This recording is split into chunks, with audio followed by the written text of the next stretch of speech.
Welcome to the Therapy Show with Lisa Mustard, where continuing education meets convenience. Lisa brings therapists practical conversations with expert guests who share tools, techniques, and insights to enrich your practice. Whether you're on a walk, commuting, or cooking dinner, you can earn continuing education contact hours and stay inspired without sitting through endless recorded trainings. Visit lisamustard.com to join the CE membership and keep your professional growth as seamless as your favorite podcast. Please note that the content provided in this podcast is for informational and educational purposes only and is not intended to replace professional mental health care, diagnose, or treatment. Always seek the advice of your own licensed mental health provider or medical professional regarding your specific situation. While I am a licensed marriage and family therapist and my guests are also professional counselors, the discussions in this podcast are meant to offer general insights and should not be taken as personalized therapeutic advice. Listening to this podcast does not establish a therapist-client relationship with me or any of my guests. If you are experiencing a mental health crisis or have thoughts of harming yourself or others, please contact a mental health professional, call 911, or go to the nearest emergency room immediately. You can also reach out to a crisis hotline such as the Suicide and Crisis Lifeline at 988 in the United States for immediate support. Every individual's journey is unique, and what works for one person may not be suitable for another, so please use discretion and seek appropriate care as needed. Well, hey friends, welcome back to another episode of The Therapy Show. I'm your host, Lisa Mustard, and I'm so excited for you all to meet Michelle Witte.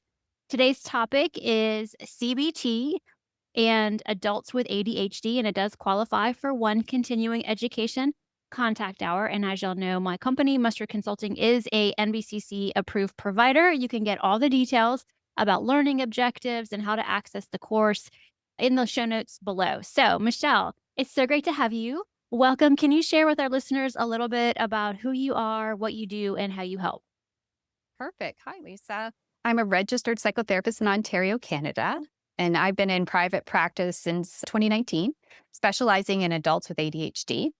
I'm also a member of the Academy of Cognitive Therapy, so CBT is really the foundation of my clinical work. Before becoming a therapist, I spent about 15 years working as an educational assistant, supporting neurodivergent students, which gave me a deep understanding of executive functioning challenges across the lifespan I worked with people from kindergarten all the way to adulthood. So kind of a full span of things. I was diagnosed with ADHD myself at age 40, which profoundly shaped how I understand the gap between knowing what to do and being able to implement it. That lived experience combined with my clinical training is what really drives my focus on adapting CBT to support adults with ADHD better. Okay. Well, what made you decide to become a therapist? Like, what did you realize when you were in your prior career that you wanted to become a therapist? I saw how many people were struggling, but didn't know what to do to make life better for themselves or to make different decisions. I was already doing some sort of behavioral therapy really with the students anyways to kind of change. But then I also noticed that no one was taking into account what they were thinking. Like, why were they doing? What was the drive behind it? And certain behaviors were being seen in the light of being in conflict with people or being stubborn. But really, when you talked about to the student, you found out they just needed to know the why. Like, why do you need me to do this? Why is this important? And that really kind of was like, well, I think that message needs to be out there. I would really like to work with people around that and kind of leave that system and go into a new one where I can feel more hands-on helpful with people. Right. Yeah, that's really cool. So I think I always like to know what spurs people to decide to go back and be a therapist. Okay, well, I'm really excited about this topic, something I don't know anything about, but I'm so excited to learn. So where would you like to start? How do you want to introduce the topic? Okay, so one of the most common things I hear from clinicians is my ADHD clients understand the skills in session, which is true. They understand, restructuring and all those things, but they don't follow through between the sessions. And often we interpret that as resistance, lack of motivation, or avoidance. But in many cases, it's the executive dysfunction that's getting in the way of them moving forward in therapy. And a lot of therapists have said that was very frustrating, and then the client stops coming. And I mean, that's the worst case scenario is when you don't have that person coming back to do the work, that would be really helpful for them. Okay. So that's where we kind of started. So pretty much when we think about ADHD, most people picture distractibility or hyperactivity. Like we kind of picture that little kid running around the room like crazy. But in adults, ADHD is much less about bouncing off the walls and much more about executive functioning. So executive functioning is the brain's management system. It's what allows us to initiate tasks, hold information in working memory, manage time, regulate emotions, sort of kind of follow through with the plans that you want for yourself. I guess the best way to kind of describe it is kind of like a quote that I read from Dr. Edward Hollowell. He's a board certified child and adult psychiatrist, and he's a renowned expert in ADHD and an author. He says that ADHD executive functioning is like having a Ferrari engine for a brain with bicycle brakes. So Okay. the brain is always kind of going, but we don't know how to stop and like pause and go, okay, but what do I want to do about that? How do I want to solve that? How do I move forward? So many adults and ADHD shows up differently in everybody, right?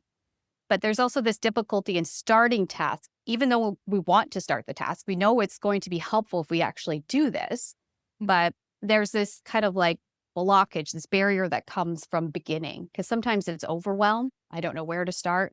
So I'm just so overwhelmed. I'm just not going to do anything at all.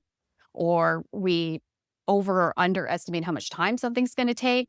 Oh, I don't have time, so I'm not going to do that homework the therapist gave me. But really, we would have had more than enough time. But we kind of talk ourselves out of it, or I'll do it later, procrastinate. That doesn't work well for us sometimes too. But it also shows up in forgetting multi-step plans. So if a therapist says, I want you to do A, B, and C, I may remember B, but I don't remember A and C, and I don't remember why I'm doing it. And so then I don't get it done. We also struggle with organization and becoming emotionally overwhelmed when something feels really difficult. So really, it's not a knowledge deficit, it's an implementation impairment. And that distinction is crucial when in using CBT, because CBT often assumes that insight leads to action. So if the therapist is assuming that you don't understand the homework or you don't understand how it's going to help you, then there's like a frustration that starts to build between the two of you. You understand completely. You don't need them to explain it again. And then there's the shame spiral why I didn't do the homework, right? Because how do I explain to you that I couldn't figure out how to start something when I completely understand what it is and why you need me to do it? So that's hard for people to kind of like connect together if you don't have the same brain type of why this is a problem.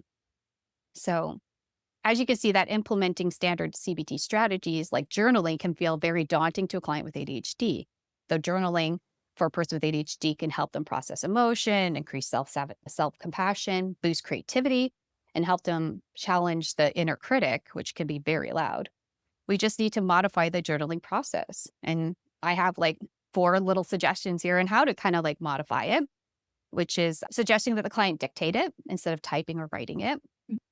Have a worksheet with clear prompts. So questions that I'm answering rather than me trying to figure out what I'm going to write.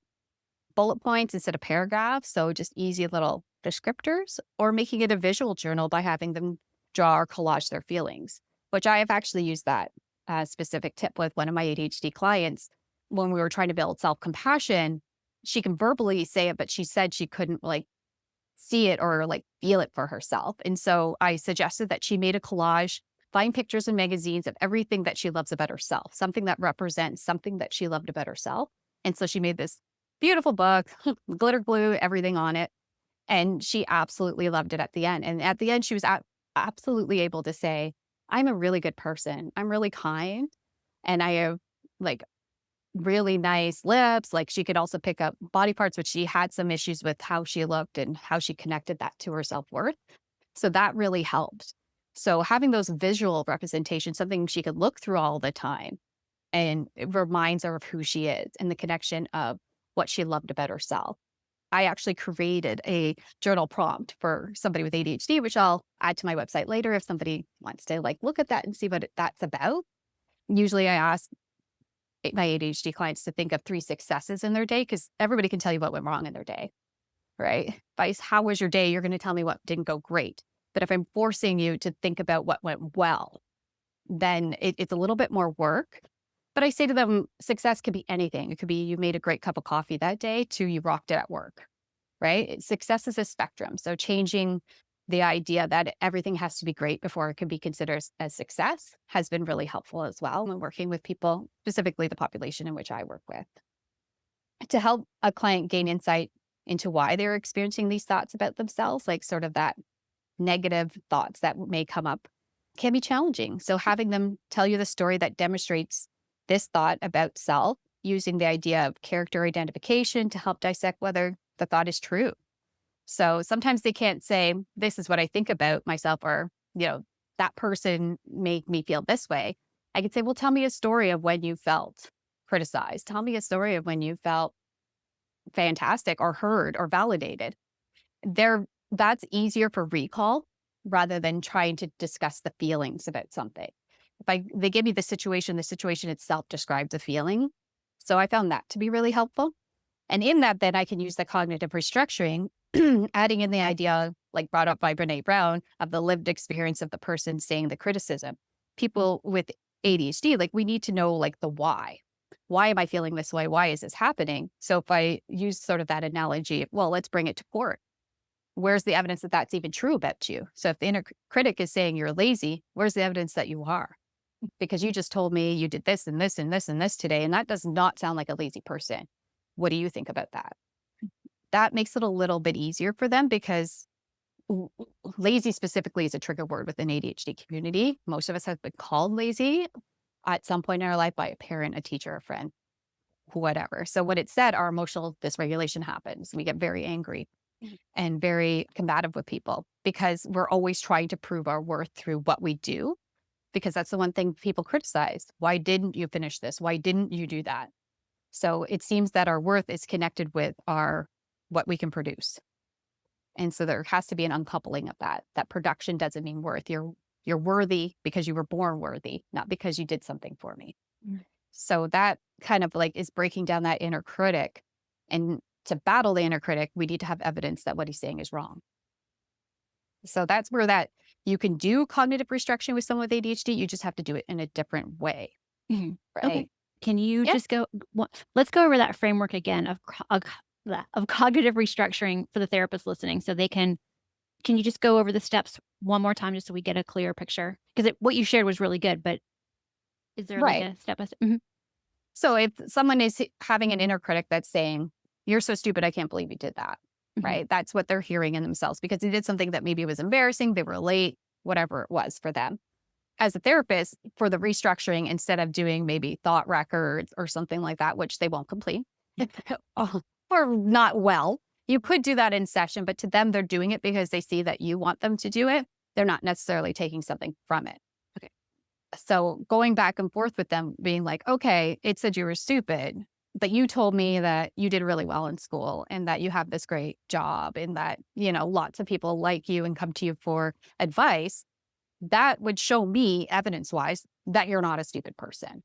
Would you agree with that? And they're like, oh yeah, well, maybe.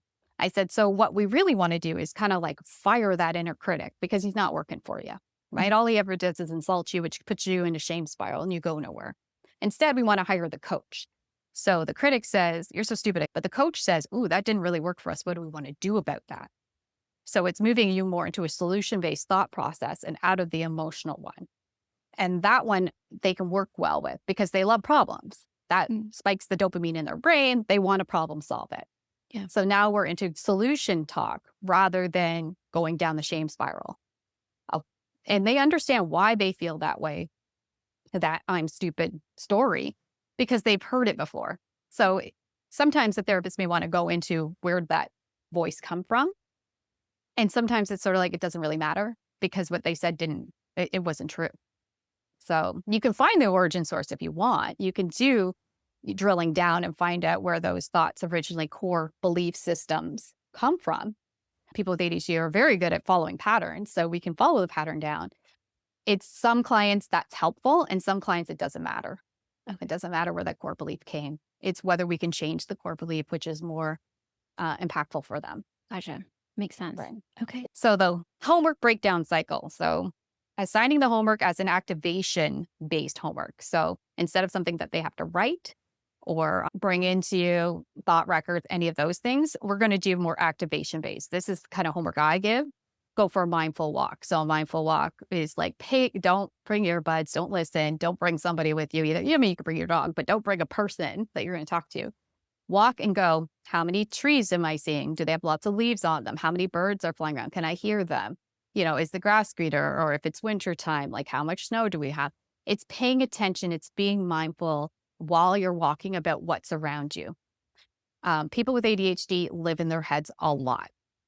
We don't pay attention to what's going on around us because there's so many scenarios that are going up there that we don't even pay attention to our own bodies. People with ADHD have a lot of bruising and stuff because we bump into walls all the time, or we get our sleeves caught in like our door handles, because we're not paying attention to what our body's doing. So mindfulness walks can be really, really helpful because it puts us back in our bodies. It pays attention to the environment around us and then paying attention to the relationship we're having with the environment around us. So that's why I like that as a specific homework. And this one too is creating a playlist you only listen to when you're cleaning or working out, doing an activity you do not like to do. And that is then pairing your reward with the behavior you know you need to continue. And that's a big one for people. So I'll say to them, make a cleaning playlist. You're only allowed to listen to it when you're cleaning. And that way you'll be like, oh, I really want to listen to that podcast. I really want to listen to that song. I'm going to go clean my kitchen, or I'm going to go clean the bathroom so I can listen to it. Because we're all about reward. We don't do well with punishment. So if you say you're going to take something away, or I won't be able to have something if I don't do this behavior, eventually that thing, okay, fine, take it. I don't care anymore. Like, it's out of sight, out of mind for me. And so it's not a motivator for me to move forward, right? So we have to be careful in session not to say, well, if you don't do that, you know what could happen? And this is the bad thing that can happen. For them, they'll problem solve around the bad thing and just deal with that instead of actually changing behaviors that would benefit them. But if I say, hey, if you change this behavior, this is what you're going to get. Like, maybe you're going to get a promotion, or maybe you'll get on that project you really want. Whoa, that makes it worth me doing that.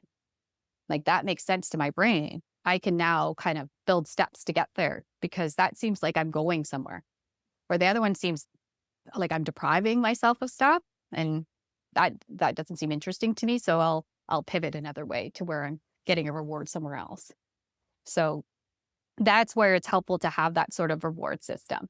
So sometimes even in session as a therapist, you can do the talks, you can do the work that's really hard, but then maybe end with a little meditation for them at the end of the session. I'm rewarding you for showing up today and doing the work. Now you get to have some nice deep breathing. Maybe I'm doing some visualizations with you, or some, body scanning with you. So when you leave session, you feel really relaxed. So that might be something great to pair with it too, to get that reward for the behavior you want to continue, sort of thing.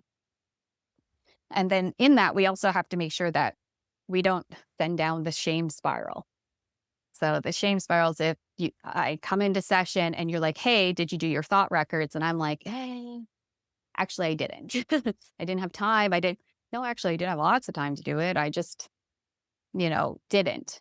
And it's really hard for them to understand that. So that shame spiral leads to avoidance, right? So maybe I cancel my appointment, or I try to talk about something else so that you don't bring up the homework, so I don't have to say it.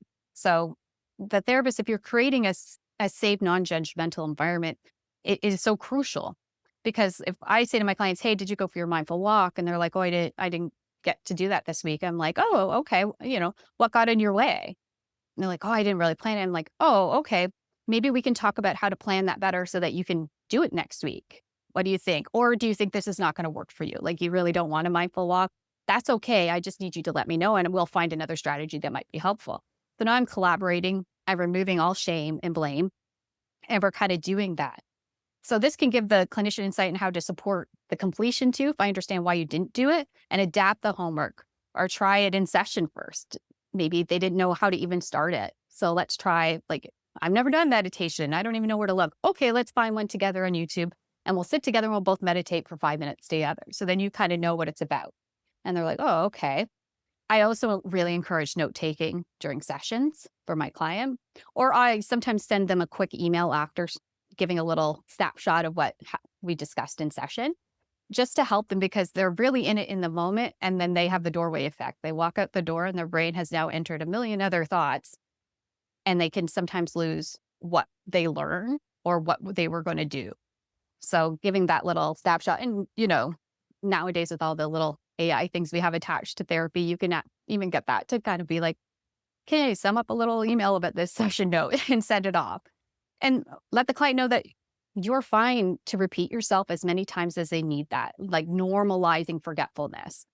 Like, people will say, oh, what did you say right there. I'm like, no problem. I'll repeat it. Like, oh, I'm sorry getting you. Don't worry. I'll repeat things as many times as you want. I may have to ask you to repeat things because I may forget as well. So I'll like normalize it for them so that they can do it. And sometimes they do tell me the same story twice, but they need to start at that story again to get into the next one. And if I say, oh, you already told me that, now they're lost. They don't know where to find themselves in the storyline again. So we try to find our way back together by just allowing them to do that. CBT assumes follow through, but ADHD disrupts the follow through, right? So if we can keep it simple and clear and repeatable, then we're making the environment a really safe environment for someone with ADHD to do the work they need to do. So let the client know the purpose of the homework. That is super important. Like you can say thought records, but why am I doing them? Right? What is the purpose? So the cognitive load, like we want to collaborate on what is being given and the timeline needed to, to complete it. CBT can be very structured. It's a very structured format.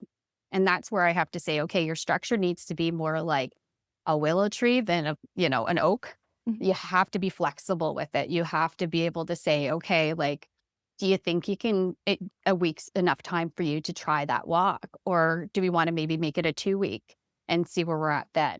Allowing them to be a part of this, right? Ask your client if they need an accountability person. Do you need me to ask you if you did the walk, or would you rather bring it up yourself? Or do you want to maybe ask your husband to do that walk with you so that you know you're going? Like allowing them to decide what parameters they want to use to make sure the homework gets done. And let them work through the homework with scheduled check-ins now and then. Maybe that's what they need, is that you're just checking in. Hey, last week we talked like you were going to do, try this journal prompt thing. How's that going? Do you have any questions about that? I just wanted to check in with you. And sometimes that's sort of a reminder that needs to be done. We have to understand that there's that working memory limit. So they may forget that that's something they need to do until like an hour before they have session. That could happen too. Make the homework as visual as possible in clear, concise language on what is the expectation, the purpose of the homework, so they completely understand it. Another thing is to remember out of sight, out of mind for ADHD is a thing. So if you because people always tell people with ADHD, just get an agenda, write it down. But the minute I put the agenda in a drawer, it no longer exists. I don't think about it. So everything has to stay visual. So if I'm getting someone to do something paper-wise or that they need to fill out, I'll say, where are you going to put this when you get home? And they'll say, oh, I'm going to put it in my desk drawer. No, we're not putting it in a drawer, right? That's not really going to work for us. Is there somewhere you can put it out that you're going to visually see it so many times that it aggravates your brain so much you're going to pick it up and do it? And they're like, oh, okay, maybe I'll put it at my bedside table. And I said, okay, how about we put a pen there too? That way you're not having to search for a pen because the minute you get up and walk out of the room to look for a pen, your brain is now telling you 5 other things that you need to do. Now you're flipping laundry. Now, you're starting dinner and you never double back to get the pen, like with the pen to write it down. So let's set you up for success. Let's put everything together. This is a similar strategy I use for people with ADHD who forget they're taking their meds every day. Where's your water? Like, let's put that water bottle right beside your meds so you're not leaving the room to try to find that. So it's like pairing things so that they can set themselves up for success, because if it's not visual, we forget it even exists a lot of the time. And that's not a personal thing. It doesn't mean, therapy's not important. It doesn't mean I don't like my therapist. It just means I live in this world that is so much chaos in my head that I don't know what's important anymore. Everything's just as important as everything else, it seems. Right? So it's just sort of understanding that multi-step processes can be a lot unless there's some really visuals. So a visual could be like, we did one in session together and you can see how it's supposed to be done. And I give you that example to go home with so that you have a template and you can be like, oh, this is how I have to write that. That visual reminder can really be helpful.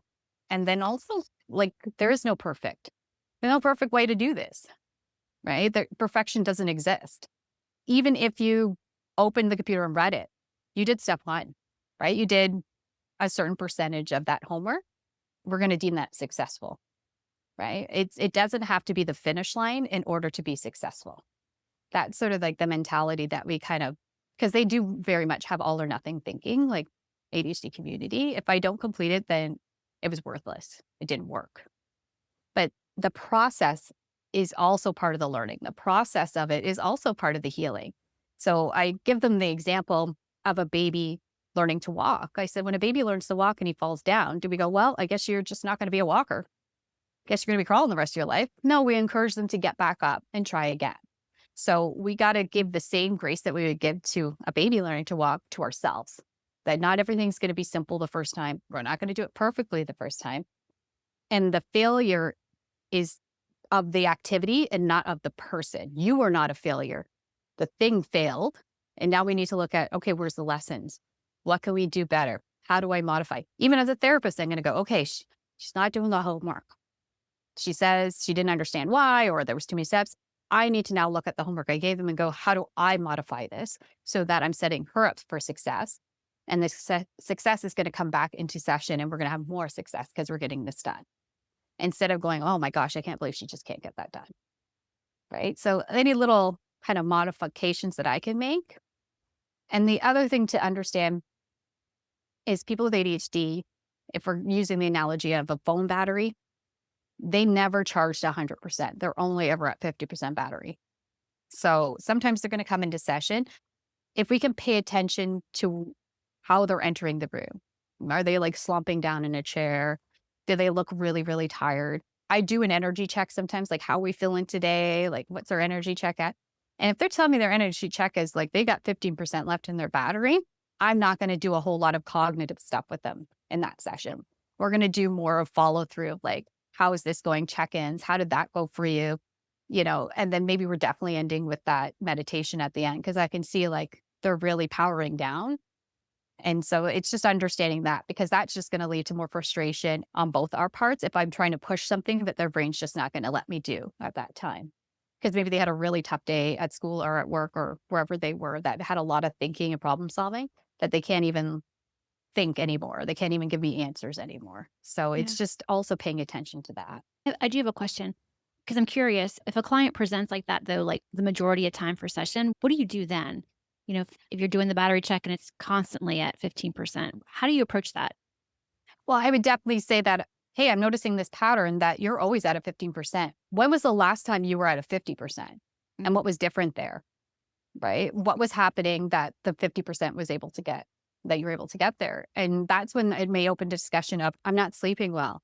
I haven't been eating well. I'm having this like other stress that I forgot to mention happening in the background of my life because they think sometimes only in session I can only talk about, because we have been, family or work. Like that's all we've been talking about. But I forgot to mention that this other thing is happening in my life.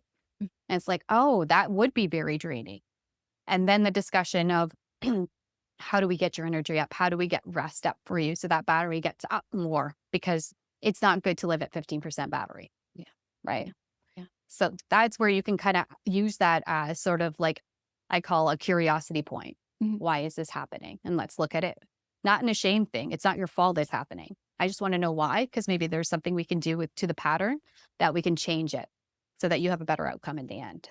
Yeah, it seems like you would want to ask, be curious about it, and then they would help you understand where the issue is. And in talking about it would maybe open up to some new ideas as to, okay, that makes total sense. And I think therapists do that, no matter what model they're using. But I was just curious if there was something specific you would do. So that's really helpful. Yeah. Yeah. And it's just watching the language too of not saying to them, you need to get more sleep. They already know that. I already know they need to get more sleep. You need to have better sleep hygiene. I know that.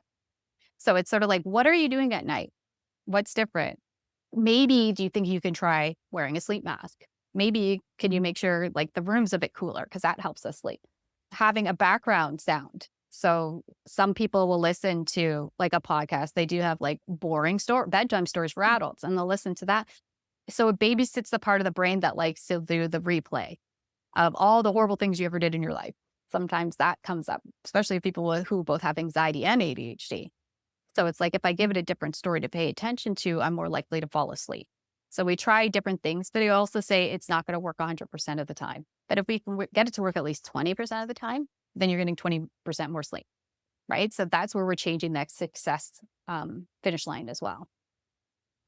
So when we increase pressure instead of structure, shame increases and follow through decreases. So we really want to remove that shame from it. It just won't work, right?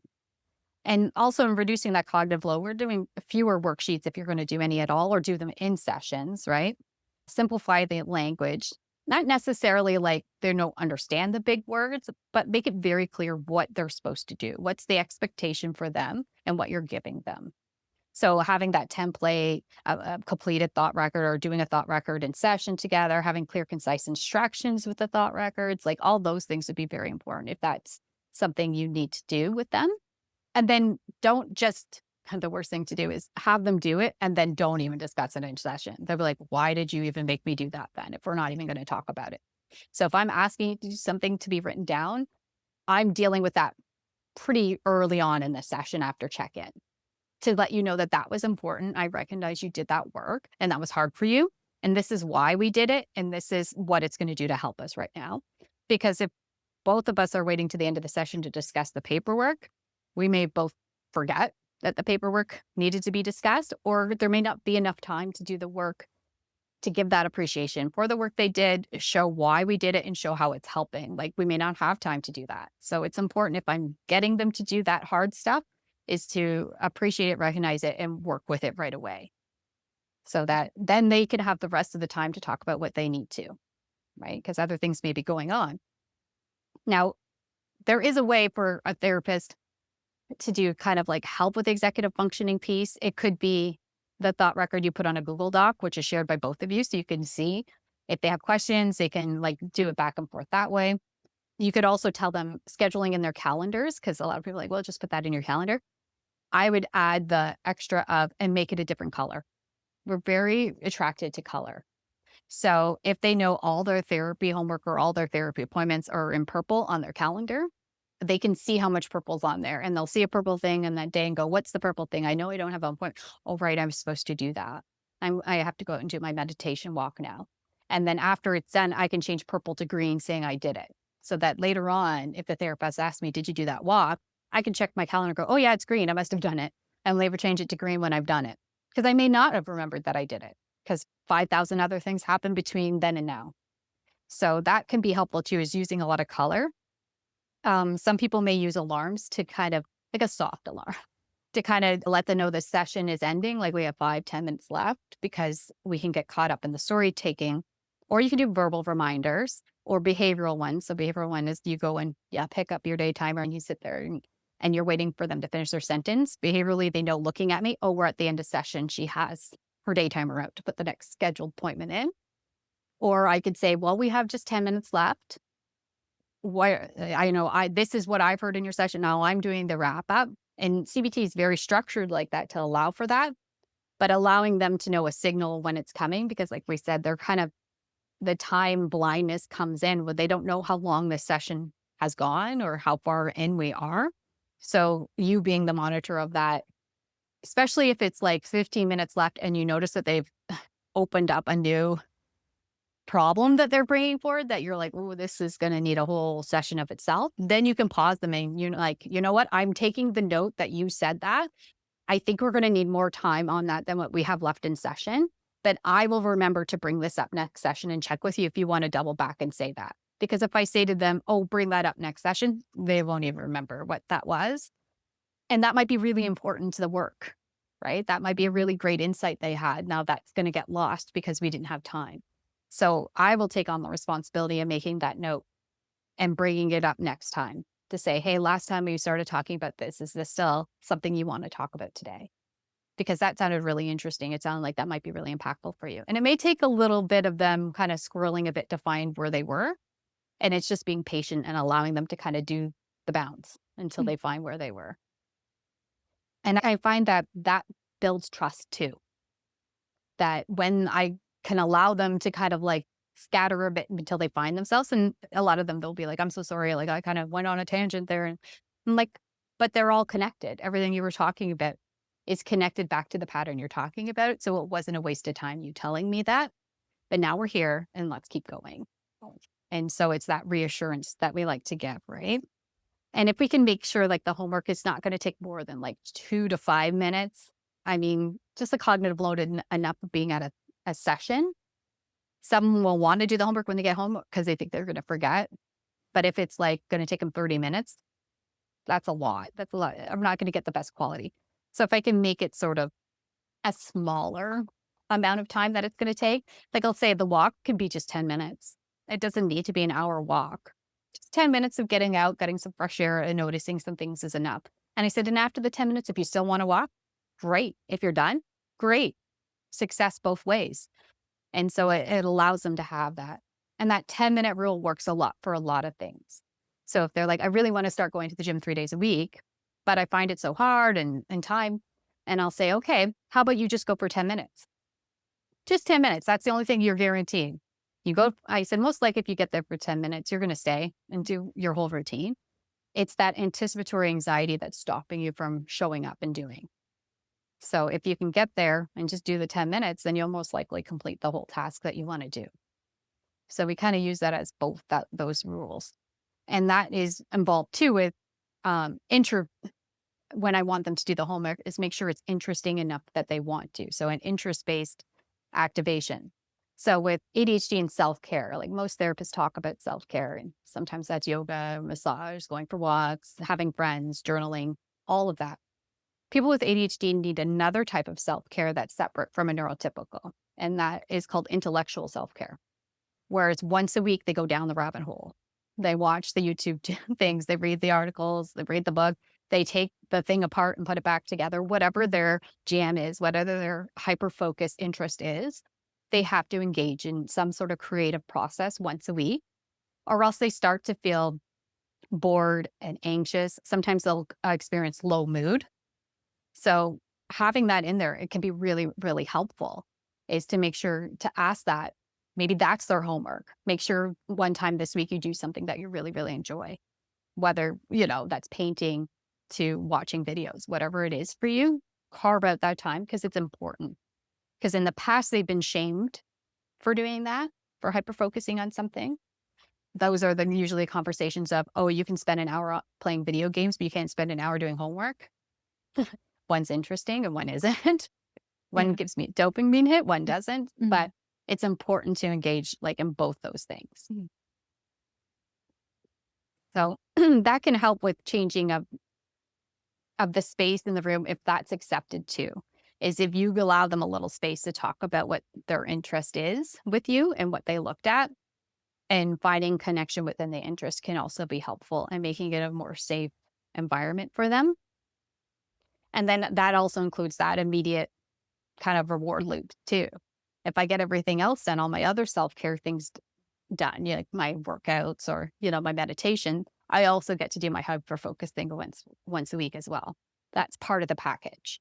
So we're, again, rewarding behaviors we want to continue, which they know is really good for them, right? And I think there's a lot of things within ADHD that we get shamed for, but when you can see that some of the things that people see as a disability can be more of an ability for you, like the hyperfocus can work really well for you in the workspace. If you're really into a project, what takes someone 2 weeks, you're getting done in 2 hours because you're all in. You're figuring it out. You're seeing all the things, right?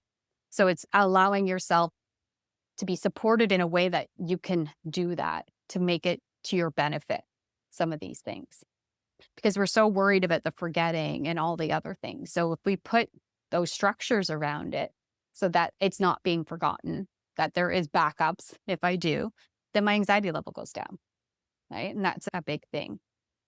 So that's the big thing to ask too, is what is their overload for the week? Like if you know that person is having a massive project that's due at the end of the week, I'm not giving you homework that week in session because you're going to have too much to think about already. Like I may say to you, try that week to rest for 15 minutes. And then I'll go into what does rest look like for you? Because rest is too big an idea. I give the descriptor for neurotypicals to understand what that means is if I say to you, where do you want to go eat? And ADHD is going to say, I don't know. And it's because there's a million places I could eat and I don't know what I want to eat. But if I say to you, do you want to eat, at Kelsey's or Montana or the Keg, now I'm making a decision. There's only 3 choices and that's easier for me to kind of think to myself, what do I want to eat? So you can't have it be too abstract and money idea where there's a million different possibilities. So if I say, I want you to do some rest this week, maybe take a nap, read a book, or go swimming. That's something you really enjoy and you find that relaxing. which one of those three things do you think you can do? Or do you have another suggestion? So I'm still leaving it as a collaborative thing, but I'm making it an easier decision to make. And when the decision is made, more likely to follow through. Because if you say, make sure you rest this week, yeah, okay, I will, but they won't. Right? So it's kind of working with them to make things as easy as possible. They want to feel better. They want to rest, but they've been conditioned that rest is seen as lazy and you're only worthy when you produce. So we're dismantling all that cognitive belief system that they constantly have to produce to be a valid person in life. The same thing goes for the symptom of people pleasing. People pleasing is very detrimental for sure. But when I say to them, people pleasing is a safety mechanism. When you feel unsafe, you people please. Because if somebody is happy with me, they're less likely to have conflict and things tend to go smoothly. So if you find you're people pleasing, something about, get curious, what are you feeling unsafe about? Are you feeling like you might be criticized? Are you feeling not connected to that person? Are you feeling like that person gets angry very easily and I'm emotionally regulating them because I don't like that coming out at me? Then you need to think about that because those things aren't your job. They need to do that. So that's why I say when people pleasing behavior comes in, let's get the curious brain going of why it showed up. Right? Because you're the only person who pleases you. So if you're not pleasing you, nobody is. It is sort of that idea. As someone who also has ADHD, I know firsthand that knowing what to do and being able to do it are completely different things. That insight that shaped how I structure sessions, not by lowering expectations, but by changing how we support the follow through. So again, I'm keeping it very professional with them, very brief, and integrated with their own ideas of what they think might be helpful. Once they understand the problem, they're your best collaborator because they love to solve problems. And when they also see that they themselves aren't the problem, it's the culture we live in, it's the industrial revolutionary culture of working 9 to 5 that doesn't work for our brain types. So it's not you that's the problem, it's the structure in which you're working. So now we need to look at what can we possibly change within that structure to make life easier for you? How can we change the way you see the structure that might make it easier for you? So it allows that sort of collaboration of you're not the problem's the problem, really. Because a lot of times they've been told that they're the problem. So as a therapist, we're partnering with them for allowing them to see that you're the problem, Yeah. right? Yeah. Which can be very validating because they probably didn't hear that a whole lot. A lot of them. So if your ADHD client understands the skills but aren't implementing them, the solution isn't more insight, it's better structure. That's the thing to kind of really think about is how can I make this as easy as possible for them to be as successful as possible? It allows you to kind of see them as a person and see them what they can be and understand a little bit more of the world. Because I usually say a lot in session, let's get curious about that before I ask questions. Because in the past, when people ask questions, there's a lot of patterning around that being a criticism. Why aren't you getting this done? Why is this not happening? Why are you always late? That's followed with that sense of criticism to it. And they already have rejection sensitivity where they're very sensitive to anything that sounds critical. So using it more in the curious brain of what got in your way there? Like, did you have a very busy week? Tell me more about that. How did you handle in the past when you've had so much on your plate before? What were you doing there? So it is bringing a little bit of that solution focused idea of questioning, but that works better for their brain type because direct questioning is kind of made to feel a lot like criticism. So CBT, it can be very helpful for somebody with ADHD because they do like to find solutions. They do like to understand why they do what they do. And really, that's one theoretical model that really delves into the why. Mm. So it's just if we can modify a lot of what that looks like to make it easier for them to find the why and then see what can be the solutions to the why, then you're probably going to have a lot more success in it. So having a curious brain as a therapist to ask what's going on, why is this happening? Okay, they're not finishing the homework. I need to look at the homework I'm giving them. How can I simplify it? Maybe I need to give a visual reminder. Maybe I need to make that more of an activation thing. getting curious within myself of why things are happening. It's also something to look at. People with ADHD deal with sensory issues. So some of us have sensitivity to light, to sounds, loud sounds that we don't make ourselves, certain smells, like textures, everything. So the one thing I normally do is if I'm in a room and I have an opportunity to have like a lamp instead of an overhead light, I'll turn the lamp on and I don't have the overhead on because that can be very like jarring to the eyes if they do have light sensitivity. Makes a softer light in the room and it just makes it a cozier feel. Having like some pillows or something with nice softer texture in your session room, if you're seeing people in person, saying to them, hey, like if you're having a rough day and you need to show up in your bathrobe and we're doing virtual, no problem. Like, or you want to have some fidget toys in there with you, or you need to doodle while I'm talking. There's a thing called there's a task focus issue is sometimes when someone's talking, my brain's running. It's thinking about the million other things, how to respond, what's happening over here, what's going on, what am I going to have for dinner? So if I'm doing something else where I'm writing what you're saying or even doodling, drawing something, I can hear you more. So those ideas of making sure that they're making eye contact with you, if they're not making eye contact, they're not listening. It's actually the opposite within our population. They're not looking at you, they're thinking and they're processing better. If they're staring at you, they may be thinking of something else. Eventually, you'll know your client enough to know the difference. Because some clients are very intense. Like when you're talking about something that's hitting home with them, they are looking at you directly because the processing is happening while looking at you. But sometimes they need to be looking down and taking a note. And so being okay with silence and being okay with allowing that processing time could be really helpful as well.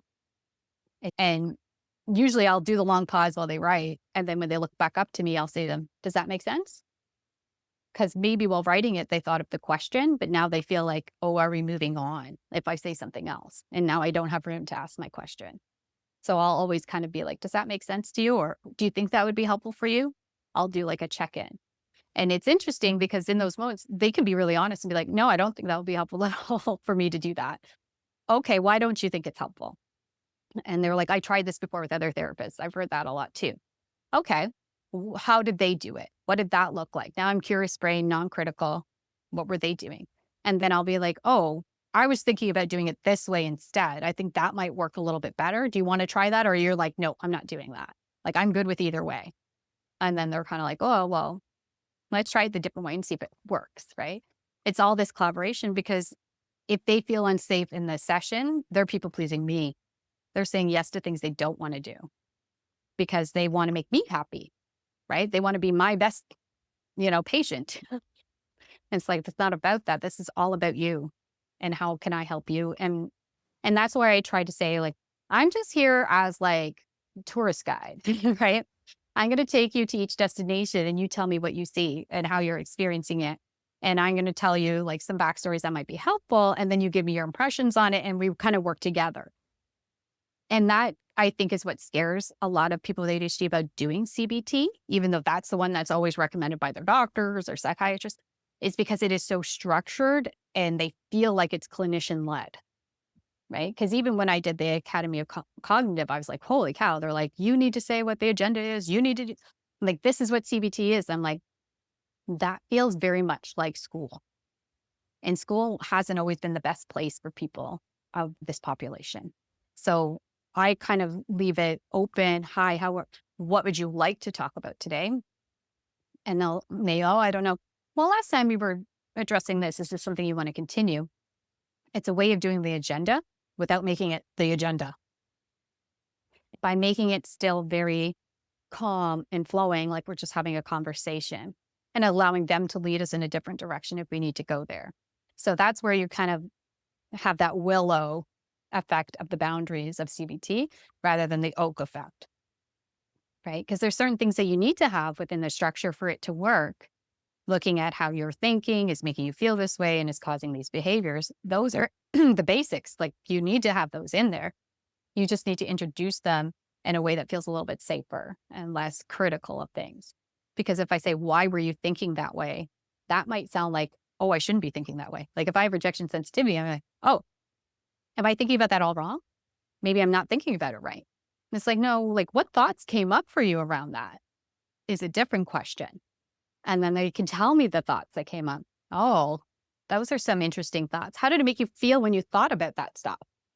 And if they say, I don't know, because now I left the question too big, I can say, I don't know. Like if it was me, I might feel mad. I might feel disconnected from someone. These are some feelings I might feel. And they're like, yeah, I felt that way. And then I felt this way and this way and this way too. So I'm giving them some language. I'm kind of narrowing the scope of how they can think because their brain just went huge. Like, I don't know. There's a million ways you could feel about that. Like, okay, here's some suggestions of what might be some feelings around that. And even then, because some people have both ADHD and autism. So the autism side of the brain makes it harder for them to name the emotion. It could be like, I don't know what I was feeling. How did it feel in your body when someone says this? Oh, that hit me right in the stomach. I'm like, oh, some people feel like when they have that, they might think that's some anxiety happening there. Like there's some anxiousness happening there. Oh, yeah, I think that might be what's going on. So it's helping them name it. They know what it feels like, but they have a hard time connecting the descriptor to it, being able to describe it to you. And they'll say that a lot. I don't even know how to tell you this. I don't even know how to tell you how that felt. Okay, then tell me what happened. And in the happening, the emotions tumble out, right? Or I can question it. Oh, I'd be really scared if that happened to me. Yeah, I was really scared about that. Well, tell me more about that fear, right? So I'm helping them find the language to be able to tell the story. And that can be helpful as well. Yeah. Oh gosh. So, I mean, I feel like I just got a primer on CBT and ADHD. I'm just curious, like, do you do the diagnosis for the ADHD or do they come to you with the diagnosis? Most people come to me already diagnosed. If I have a client that I suspect has it, because when you've talked to a lot of people with ADHD, there's a certain patterning of how they talk and everything. So I'll say, oh, have you ever been diagnosed with anything? I'll ask first. And a lot of times, especially if it's female, they'll say anxiety, because a lot of females are diagnosed with anxiety before they discover it's actually ADHD. That's the misdiagnosis. And some people have both. And I'll say, oh, okay. When you were a child, did anyone ever discuss this? Did you ever have daydreamer? Were you a big talker? Do you ever hate conflict? I'll name some things that I know are symptoms of it. And if they're like, yeah, I'm like, did you ever think that maybe you have ADHD? And a lot of the times the people have been told by other people that they probably do. I'll say, I don't diagnose. I can't because I'm a psychotherapist, but I would suggest, maybe seeing a psychologist or having a conversation with your family doctor. And people will say, how important is it to get the diagnosis? That's a big question. And I said, well, it depends. I said, if you wanted to have medication to help you, and it helps some people and some people don't take meds, it's a personal choice. That would be a reason to get diagnosed. I said, if you plan to go back to school, at least in Canada, there's certain grants that help you that you can get if you have an ADHD diagnosis. So that's one way. And then I think some people feel better having the diagnosis because it brings understanding of everything in their lives. It puts a new set of glasses on where they see the world in a different way and their behaviors in a different way. And that usually takes a lot of the criticism and judgment off behaviors when you understand that that's your brain type. So I said, it's up to you, but I would suggest if you want to understand yourself a bit better, it might be something to think about. And I'll give some resources of a couple places I know that are reasonably priced that can do the assessment in Canada. And so this is mainly your caseload. This is what you do. I do a lot of ADHD. In another clinic I work at, I do workers' comp and motor vehicle accidents because a lot of those people have concussion or post-concussion syndrome, which has the same symptoms as ADHD. Executive functioning issues, memory issues, emotional dysregulation. So it's a lot of the same work by working in both of them. And a lot of people who have post-concussion syndrome also have ADHD because we're more prone to accidents. So it seems to be a lot of crossover. Interesting. Michelle, this has just been so great. Thank you so much for sharing all of this information. If you guys want to get the Continuing Education Contact Hour, go ahead and click the link in the show notes. You can see the learning objectives. You can get all the information about how to do that. But before we go, where can people learn about you or connect with you? Okay, perfect. You can come to my website at michelletherapy.ca. And on there, I'm going to put the journal prompt that I made for people with ADHD, and you can be able to access that. And on my website too, I do have some blogs and stuff where I talk a little bit more about ADHD and a lot about self-love, because when we can learn to love ourselves, we make better decisions for ourselves. I think that's for everybody, but for my population, specifically ADHD, when we're able to get to that spot I find that my clients really thrive in life. So I kind of like to pair both those things there. Awesome. Okay. Well, thank you so much for being here. Thank you very much for the opportunity. Oh, you're welcome.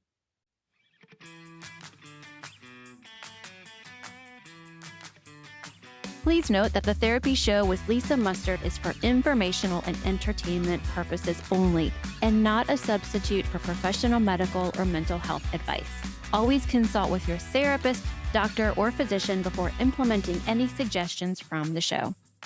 The Therapy Show with Lisa Mustard is edited and engineered by Chelsea Weaver. If you're looking to start a podcast or ready to take the editing off of your plate, be sure to visit chelseaweaverpodcasting.com. Well, that wraps up another episode of The Therapy Show with Lisa Mustard. I know there are hundreds of thousands of podcasts out there, and I'm thankful you've chosen to listen to mine. Be sure to visit lisamustard.com to access the show notes and discover all the Podcourses and other continuing education offerings. And I'd be grateful if you subscribe to the show. Thank you.